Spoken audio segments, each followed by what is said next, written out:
ಹೋದ ಯುವತಿ ನಾಪತ್ತೆಯಾಗಿರುವ ಘಟನೆ ಶಿವಮೊಗ್ಗದ ತೀರ್ಥಹಳ್ಳಿ ತಾಲೂಕಿನಲ್ಲಿ ನಡೆದಿದೆ. ಆಗುಂಬೆ ಪೊಲೀಸ್ ಠಾಣಾ ವ್ಯಾಪ್ತಿಯ ಕುಶಾಲ್ ಎಂಬುವರ ಮಗಳು 24 ವರ್ಷದ ಪೂಜಾ ಎಕೆ ಎಂಬುವರು ಜೂನ್ 30ರಂದು ಮನೆಯಿಂದ ಧರ್ಮಸ್ಥಳ ಸಂಘದ ಸೇವಾ ಪ್ರತಿನಿಧಿ ಕೆಲಸಕ್ಕೆಂದು ಹೊರಗೆ ಹೋದವರು ಈವರೆಗೂ ವಾಪಸ್ ಆಗಿರೋದಿಲ್ಲ. ಈಕೆಯ ಚಹರೆ 4.06 ಅಡಿ ಎತ್ತರ, ತೆಳುವಾದ ಮೈಕಟ್ಟು, ಕೋಲು ಮುಖ, ಎಣ್ಣೆ ಕಪ್ಪು ಮೈಬಣ್ಣ ಹೊಂದಿದ್ದು ಕನ್ನಡ ಭಾಷೆಯನ್ನ ಮಾತಾಡ್ತಾರೆ. ಮನೆಯಿಂದ ಹೊರಗೆ ಹೋಗುವಾಗ ನೀಲಿ ಬಣ್ಣದ ಚೂಡಿ ಟಾಪ್ ಮತ್ತು ಬಿಳಿ ಬಣ್ಣದ ಪ್ಯಾಂಟ್ ಅನ್ನು ಧರಿಸಿರ್ತಾರೆ.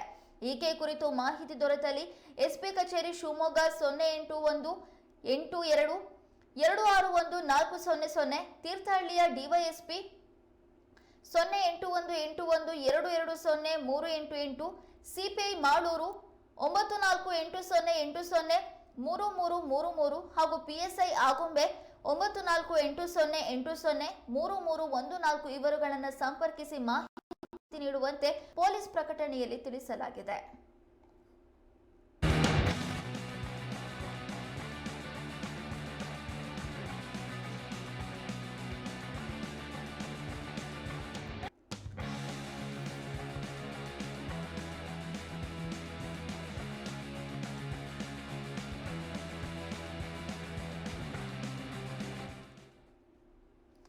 ಧರ್ಮಸ್ಥಳ ಸಂಘದ ಸೇವಾ ಕೆಲಸಕ್ಕೆ ಅಂತ ಹೋದಂತ ಯುವತಿ ನಾಪತ್ತೆಯಾಗಿರುವ ಘಟನೆ ನಡೆದಿದೆ.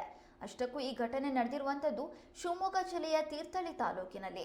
ಆಗುಂಬೆ ಪೊಲೀಸ್ ಠಾಣಾ ವ್ಯಾಪ್ತಿಯಲ್ಲಿ ಕುಶಾಲ್ ಎಂಬುವರ ಮಗಳು 24 ವರ್ಷದ ಪೂಜಾ ಎಕೆ ಎಂಬುವರು ಜೂನ್ 30ನೇ ತಾರೀಕು ಮನೆಯಿಂದ ಧರ್ಮಸ್ಥಳ ಸಂಘದ ಸೇವಾ ಪ್ರತಿನಿಧಿ ಕೆಲಸಕ್ಕೆ ಅಂತ ಹೊರಗೆ ಹೋಗಿದ್ರು.